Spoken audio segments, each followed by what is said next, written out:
azoshora umwimbu wiwe azokwandikwa mu gitabo arico twita registre n'abajejwe kwakira umwimbu wo mu kigo ANAGESSA, kandi bisabwe ko araba neza ko ibiro bamwandikiye bihuye n'amafaranga yahawe.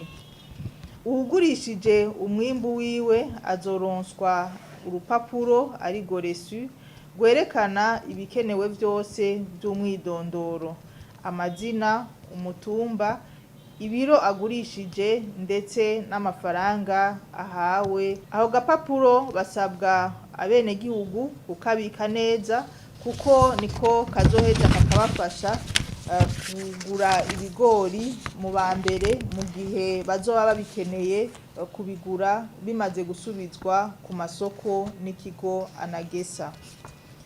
Kugira ngo hasuzumwe neza ko umuntu ashoye umwimbu yirimiye, umuntu wese azoba ashoye umwimbu ungana canke urenga ibiro 500 vy'intete z'ibigori ategerezwa kwerekana urupapuro yahawe kugira agure ifumbire yakoresheje. Mu gihe naho yoba yakoresheje umwavu w'ikirundi, bisabwa ko umukuru w'umutumba n'umufundi w'indimo wo ku mutumba uyo murimyi avako canke arimirako batera igikumu imbere y'izina ryiwe mu ntumbero yo kwemeza yuko uwo murimyi akoresha umwavu w'ikirundi canke uwundi mwavu.